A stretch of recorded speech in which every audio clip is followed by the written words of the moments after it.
I think the thing that's always interesting when you look at benchmark data is to understand why there are differences from vertical to vertical. One of the key metrics that we look at is registration conversion rates. And what that metric really speaks to is the percentage of people on a website fully hosted by Convio who visit the website and then convert to being an email subscriber. We look at on a monthly basis, the number of unique visitors to a website. As the denominator, and as the numerator, we look at the number of people who actually join that organization's file through signing up at their website. For the benchmark this year, we saw a registration or conversion rate of about 3%.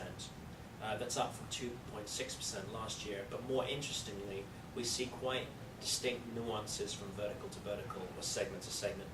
Our religious clients have much higher registration rates than the norm.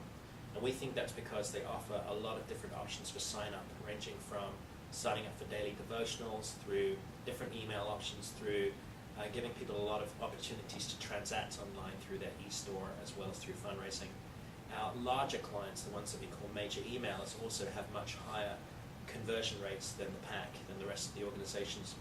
And that's largely because they're more sophisticated in their online programs and have, again, a lot of opportunities to sign up, ranging from giving people a chance to participate in their communities, to post stories about how they've been affected by a particular issue, to telling friends about the organization through e-cards. All of those interactions with the nonprofit cause the individual to volunteer their email address, and those things constitute why those organizations have higher conversion rates.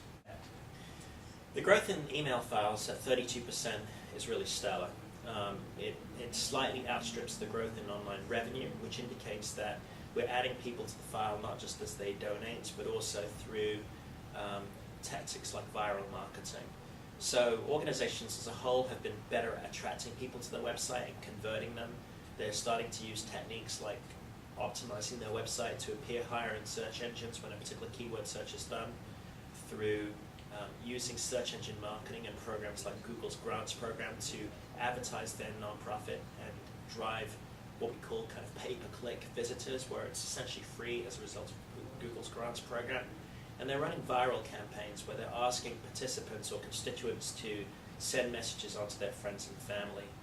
We believe viral marketing is a very, very important concept, and can continue to drive a lot of innovation in our platform to drive more and more viral marketing. One example of that is the use of online address book tools like Plaxo to enable easier peer-to-peer marketing. The nonprofit direct response industry is challenged at this time. Statistics published of late suggest that nonprofits are having a harder time acquiring new donors. Postal rates continue to increase. There are delays in getting messages out to constituents through postal and getting their responses back, their contributions back in the mail. Online fundraising continues to grow at very high rates. Among this cohort of 420 organizations that have been doing online fundraising for several years now, their rate of growth in online fundraising still continues to be 26 per year. There is no other fundraising channel growing as fast as this. And we have to remember that online program success should not solely be measured by how much revenue is generated online, but the impact on total integrated fundraising. We're starting to see, through earlier research we published, that online marketing has a significant impact on improving direct mail donor performance in terms of their lifetime value, how frequently they give, the rates they renew at, and more recently through our Wired Wealthy research about the impact that the internet and online engagement has on major donor stewardship and cultivation. Convio operates as a software as a service company. What that means is that we run the technology for our clients and deliver those applications to them via the web.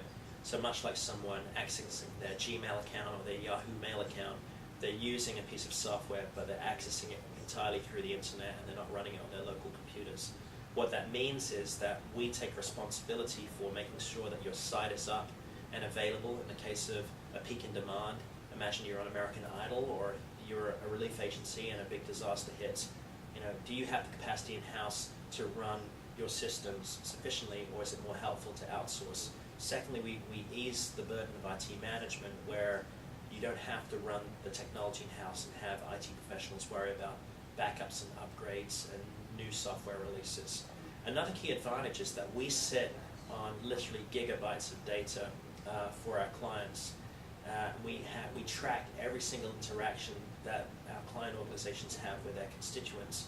We've actually created a data warehouse where we feed on a weekly basis data from our production systems, the software that our clients actually access, into a data warehouse where we can safely mine that data and look for patterns and interesting insights across vertical markets. And so for the last 2 years, we've been building automated reporting tools to help us understand what's really going on and look at trends at a macro level. It means that we can really peer in and see on an immediate basis what's going on with the health of online fundraising and really understand how things like the current recession are impacting nonprofit organizations and try and provide sound counsel as a result of seeing these data-driven insights.